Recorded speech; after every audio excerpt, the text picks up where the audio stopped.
Bisa Anda lihat kondisinya sudah menyerupai gunung yang tingginya mencapai 20 sampai 25 meter. Kalau dibilang over capacity, kita sudah over capacity ya, Mas. Sampah itu dari tahun ke tahun naik terus, nggak pernah berhenti, naik terus. Itu yang menyebabkan kita krisis sampah. Sekarang ada 343 TPA, mereka diminta untuk membenahi TPA-nya supaya tidak mendang lagi.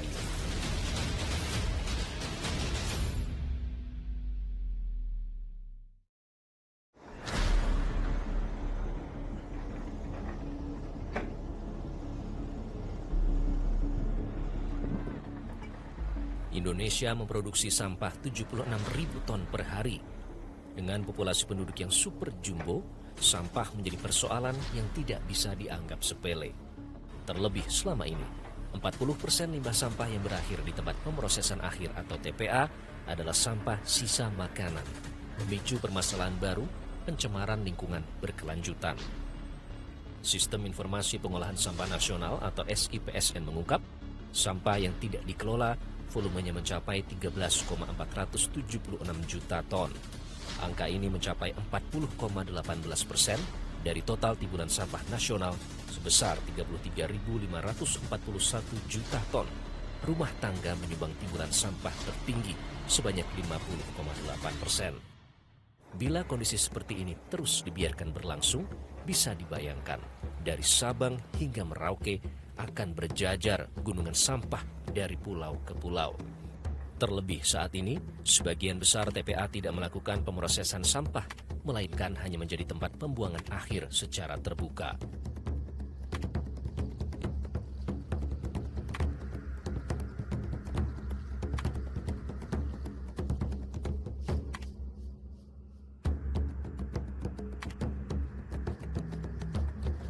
Celakanya, di tengah kondisi darurat sampah yang sudah menahun di Indonesia, para pemangku kepentingannya justru abai dan suka-suka mengelola sampah.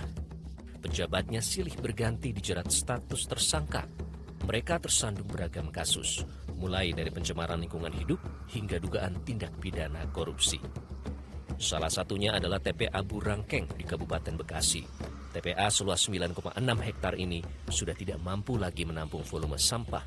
Setiap harinya tidak kurang dari 600 ton sampah masuk ke TPA ini, namun tidak diproses dengan baik hingga mencemarkan lingkungan sekitarnya.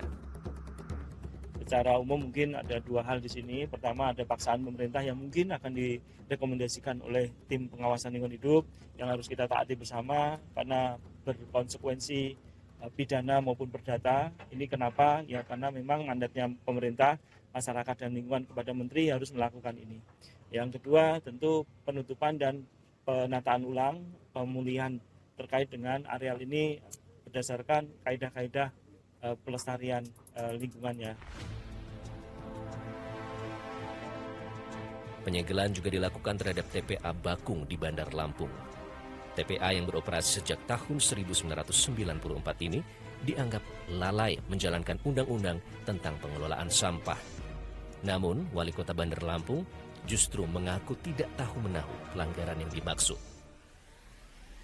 Langsung duk nanti ini ya monggo aja lah silakan. Sejauh ini Bun sama provinsi koordinasi kita seperti apa? Kalau koordinasi ya kita sudah ngomong sama lingkungan hidup udah koordinasi ya. Sama lingkungan hidup koordinasi. Karena selama ini nggak ada koordinasi. Nggak ada, benar nggak ada koordinasi. Artinya, pengelolaan lingkungan hidup ada untuk pengelolaan baku ini artinya sepenuhnya di Pemkot gitu ya Bung ya. Nggak koordinasi sama provinsi ada nggak? Terkait kegiatan ini Bun misalnya. Enggak, bukan kegiatan selama ini untuk baku pengelolaan. Belum tuh. Ya artinya Pemkot sendiri gitu ya. Untuk Pemkot. Makanya ini ya. Kalau Bunda ini ya, kami ini ya, kayak semua sampah-sampah yang ada di Bandar Lampung ini, kayak di TPS-nya, semua sih kami tampung di sini. Tujuan kami hanya merapikan kebersihan Bandar Lampung. Kalau untuk penanganan ini kan karena uang Pemkot ini belum ada duitnya. Kita habis COVID-19, dari semua satu-satunya nggak bisa. Tapi ya alhamdulillah dengan datangnya begini ya mereka paham lah gimana caranya untuk penanggulangan ini. Nah kalau misalnya kami nanti mau di ini ya monggo silahkan saja. Tapi kami akan jelaskan apa yang ada di Bandar Lampung. Ya kita ini nggak tahu loh. Tiba-tiba kita ngurusin sampah kok jadinya kayak gini. Coba. Faktanya memang tidak bisa ditutup-tutupi lagi Berpuluh tahun sudah pemerintah gagal mengurus sampah. Sudah sejak lama Indonesia darurat sampah. Dan kini pemerintah pusat baru memburu 343 unit TPA open dumping di seluruh wilayah Indonesia dan akan menutupnya. Kemudian dalam hal TPA tidak dioperasikan sesuai dengan persyaratan teknis, harus dilakukan penutupan dan rehabilitasi. Sehingga langkah-langkah kuratif kita, langkah-langkah evaluasi kita, nanti kita akan lakukan 3 hal sebagai berikut. Yang pertama, melalui penghentian langsung oleh Menteri Lingkungan Hidup terkait operasional open dumping yang memang telah overloaded dan tidak memiliki dokumen lingkungan. Kemudian kami akan memandatkan kepada Menteri Pekerjaan Umum untuk melakukan penutupan, langkah-langkah penutupan praktek open dumping pada TPA yang telah memiliki persetujuan lingkungan pada kota-kota besar. Untuk kota-kota kecil, maka kita akan berikan paksaannya melalui Bapak Gubernur di tempat masing-masing. Rencana tindak lanjut dari pelaksanaan kegiatan secara umum tipikal atau kategorisasi operasional tempat pemprosesan akhir sampah dengan open dumping sebagai berikut. Pertama yaitu kita akan melakukan penghentian operasional TPA bila mana TPA ini memenuhi semua kaidah yang kami tuliskan di sini, mulai dari dikelola dengan sistem open dumping, menyebabkan pencemaran lingkungan yang sangat serius, tidak memiliki persetujuan lingkungan, keberadaan TPA tidak sesuai, telah dalam kondisi penuh, overloaded, terdapat opsi lain untuk dipindahkan. Nah ini maka kami akan tutup langsung operasional TPA-nya. Mengurus sampah memang gampang-gampang susah. Itu sebabnya pemerintah terkesan menggampangkan persoalan. Asal sudah membuang di tempat akhir, semua urusan dianggap sudah beres. Padahal sejatinya TPA adalah tempat memproses akhir, bukan tempat pembuangan akhir. Bisa Anda lihat kondisinya sudah menyerupai gunung yang tingginya mencapai 20 sampai 25 meter.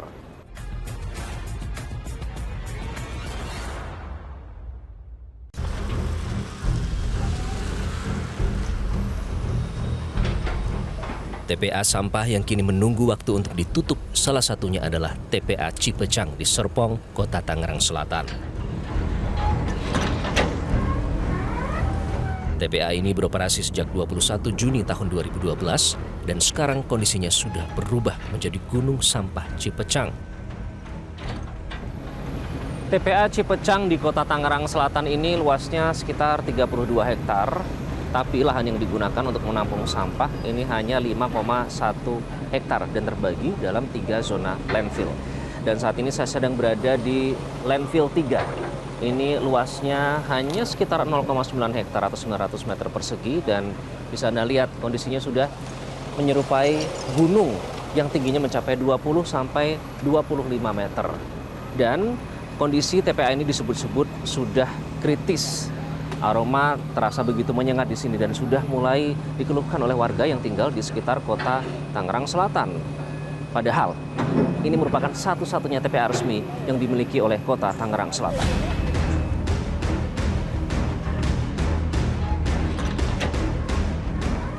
Kepala TPA yang realitas temui tidak menampik kalau TPA Cipecang kini sudah kritis, hampir tidak ada lahan lagi untuk menampung kiriman sampah baru setiap harinya. Ada yang bilang sudah kritis Mas TPA Cipecang ini. Jadi sebenarnya kondisi TPA Cipecang sendiri saat ini di level apa? Ya kalau saya dari pengelola TPA Cipecang itu sendiri, itu kalau dibilang over capacity kita sudah over capacity ya Mas. Tapi kita terus berupaya. Teman-teman di sini bekerja keras agar pelayanan sampah di Tangerang Selatan ini tetap bisa terlayani.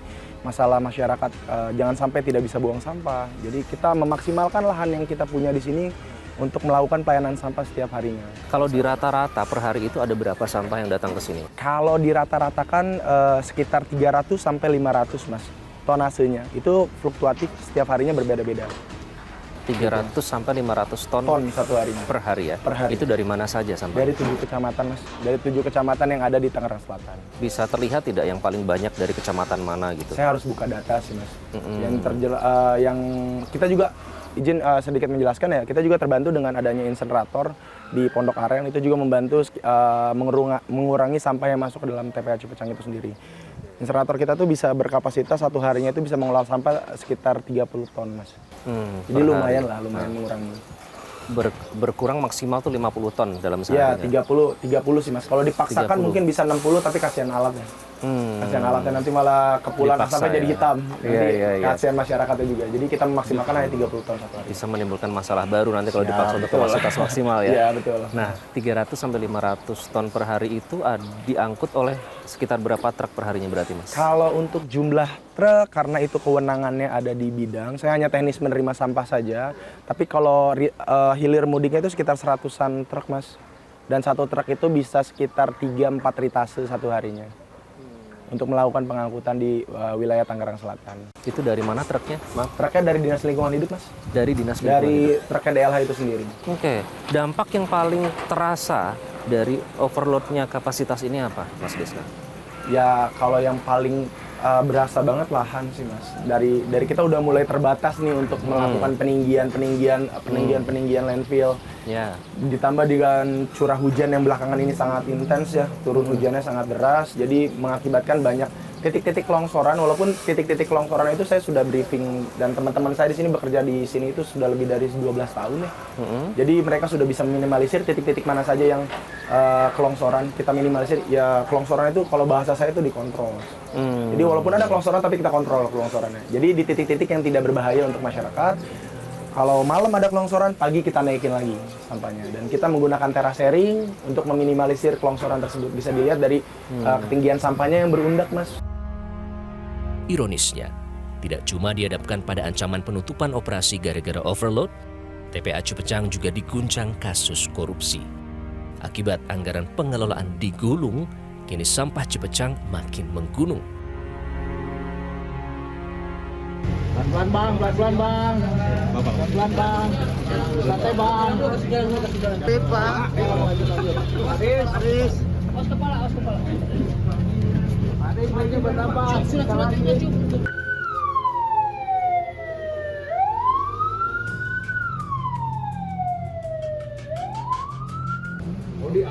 Sini dong. Ya, buka dulu. Oke.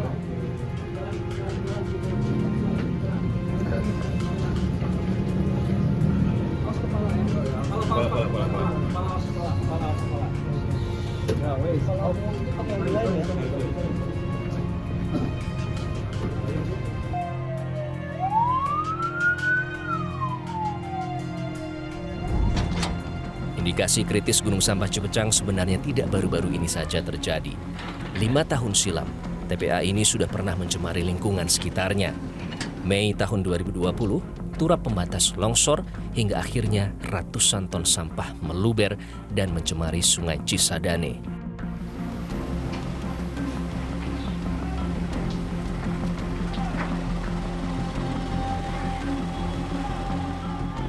Sejauh pengamatan realitas di lapangan, hampir seluruh landfill yang ada di sini ini sudah dipenuhi oleh sampah.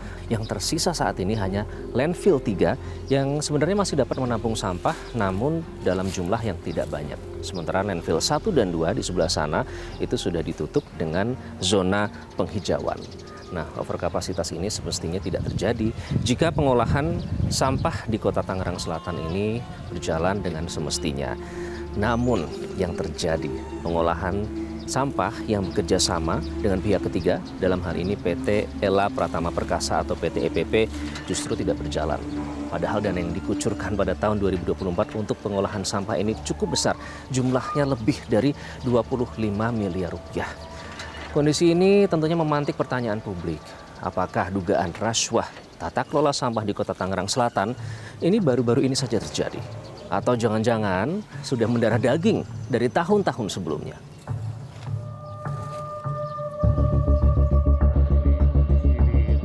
Tidak hanya gunung berapi, faktanya gunung sampah juga kerap menjadi ancaman bagi masyarakat sekitar.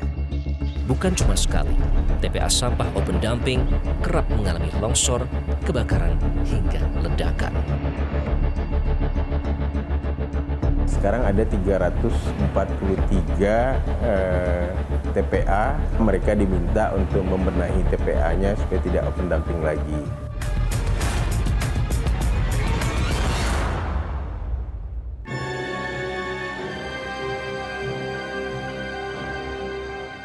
19 Agustus 2023 lalu, TPA Sarimukti, Kabupaten Bandung Barat mengalami kebakaran. Perlu waktu hingga 3 pekan lamanya untuk memadamkan bara api Sarimukti di lahan TPA seluas 25 hektar ini. Beragam cara ditempuh untuk memadamkan penyebaran api, mulai dari penyiraman air dari udara, penyuntikan air, hingga rekayasa cuaca dilakukan. TPA Sarimukti sebenarnya sudah sejak lama berstatus sekarat. Meskipun seharusnya sudah ditutup tahun 2017, namun hingga kini masih dipaksakan terus beroperasi. Sebab TPA Sarimukti menjadi tulang punggung pemrosesan sampah di sekitaran Bandung Raya hingga Cimahi, menampung 1.700-an ton sampah per hari. Dan 8 Maret lalu, Sarimukti kembali dihantam bencana. Gunung sampah setinggi 10 meter dengan lebar 20 meter ini mengalami longsor akibat hujan deras. Sementara di Bekasi, Jawa Barat, ada tempat pengolahan sampah terpadu atau TPST Bantar Gebang. TPST seluas 113,15 hektar ini disebut terbesar se-Asia Tenggara. Sayangnya, meskipun berlabel pengolahan sampah terpadu, faktanya Bantar Gebang lebih mirip tempat pembuangan akhir. Buktinya, hingga kini gunung sampah Bantar Gebang terus beranak pinak dan makin tinggi. Ketinggiannya bahkan mencapai 50 meter.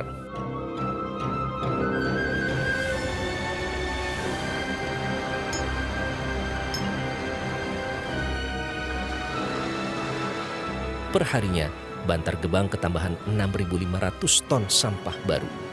Namun kapasitas pengolahannya hanya sanggup memproses 500 ton per hari. Jelas saja sampahnya terus menggunung. Penutupan TPAO pendamping adalah amanat dari Undang-Undang Nomor 18 Tahun 2008 tentang pengelolaan sampah. Dan seharusnya TPA dengan pembuangan secara terbuka tidak ada lagi sejak tahun 2013. Itu sebabnya Kementerian Lingkungan Hidup tidak mau ketinggalan waktu lagi. Penutupan TPAO pendamping mulai dilakukan per 10 Maret 2025. Jadi di Undang-Undang 18 kan memang sudah ditegaskan ya. Seharusnya 2013 itu sudah tidak ada lagi praktek open dumping di Indonesia ini. Praktek pengelolaan sampah di TPA secara open dumping itu sudah nggak ada lagi harusnya. Dan sekarang ini 12 tahun sejak 2013, sudah 2025, ternyata kan memang pengelolaan TPA atau praktek open dumping di TPA itu kan masih besar. Sekarang ada 343 TPA atau dalam arti juga itu daerah yang sudah diberikan surat oleh menteri, oleh kementerian ini bahwa mereka diminta untuk membenahi TPA-nya supaya tidak open dumping lagi. Kemudian juga sudah dilakukan pendekatan dengan instrumen hukum yaitu pengawasan. Dan ke depan tentu setelah pengawasan tentu akan dilakukan adalah sanksi administrasi berupa paksaan pemerintah. Kalau secara kasat mata kita bisa menilai dari mana sih Pak? Kasat mata? Pertama kalau kita lihat ya udah itu ditumpuk saja. Sudah pasti itu kan akan memberikan dampak terhadap, akan menghasilkan licet, lindi, kemudian itu akan mencemari. Karena pasti nggak akan diolah lindinya, karena dia cuma ditumpuk saja, ditimbun saja. Kemudian pasti akan menjadi persoalan vektor penyakit karena tidak ada soil covernya, karena nggak ditutup kan. Kementerian LH menilai persoalan mendasar dari ruwetnya pengelolaan sampah adalah keterbatasan anggaran. Selama ini umumnya Pemda hanya mengalokasikan anggaran 0,6% dari anggaran pendapatan dan belanja daerah. Pengelolaan sampah tidak dianggap sebagai prioritas oleh daerah. Tapi yang menjadi perhatian adalah bahwa memang kondisi pengelolaan sampah kita kan memang tidak baik sekarang. Ada 343 TPA yang open dumping. Artinya daerah harus memberikan perhatian tentunya terhadap persoalan sampah ini. Jadi bisa saja memang itu menjadi titik masuk juga, mungkin menjadi titik masuk karena pengelolaan sampahnya tidak baik, bisa saja tata kelolanya di daerah tidak baik juga, tidak maksimal. Sudah anggarannya kecil, kemudian juga tata kelolanya tidak maksimal, kemudian terjadi mungkin persoalan-persoalan fraud dan sebagainya seperti itu. Pengelolaan sampah yang baik mestinya tidak meninggalkan residu sama sekali atau meminimalisir. Sistem yang dinilai paling mumpuni adalah dengan mengolah sampah menjadi energi. Pemerintah pusat pun sebenarnya sudah sejak lama mendorong pembangunan pembangkit listrik tenaga sampah atau PLTSA. Tahun 2018 silam, Presiden telah mengeluarkan Peraturan Presiden Nomor 35 tentang percepatan pembangunan PLTSA. Jakarta bersama 11 kota lainnya ditunjuk melakukan percepatan pembangunan PLTSA. Namun, apa mau dikata, sejak ditetapkan 12 April 2018, hingga kini baru terbangun 2 PLTSA, yaitu di Surabaya dan Surakarta. Pengamat lingkungan menilai selama ini pemerintah daerah tidak serius mengelola sampah. Bahkan, sekalipun sudah dinaungi dengan payung proyek strategis pemerintah, pembangunan PLTSA seolah angin lalu belaka.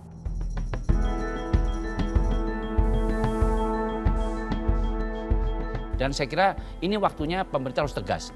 Saya salut dengan Pak Menteri sekarang ini, Mbak, mengeluarkan satu surat memberikan kesempatan pada semua Pak daerah, pemerintah daerah, bahkan Jakarta untuk 180 hari mengubah dari open dumping menjadi sanitary landfill. Itu merupakan satu terobosan. Tapi pertanyaan saya, what next? Kita lihat aja. Jalan apa enggak nantinya? Karena setelah dipanis, semua serius, ujungnya adalah gimana solusinya. Sampah itu dari tahun ke tahun naik terus, nggak pernah berhenti, naik terus. Nah, itu yang menyebabkan kita jadi krisis sampah. Jadi itulah maksudnya kenapa nggak jalan, karena tadi tidak dilaksanakan secara konsisten dan konsekuen dan tidak terkoordinasi dengan baik.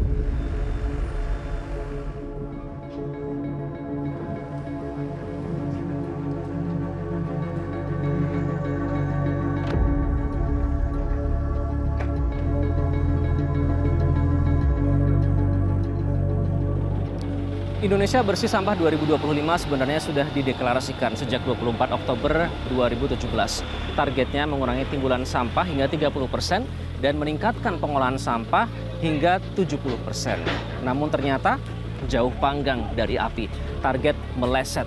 Pengurangan sampah tidak sampai 15% dan pengolahan sampah ini kurang dari 60%. Nah, apalagi ditambah lagi dengan rencana penutupan 343 TPA.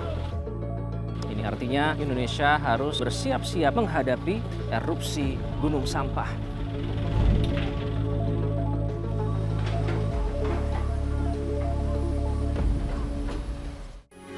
Metro TV. Jelajahi cara baru mendapatkan informasi. Download Metro TV Extend sekarang.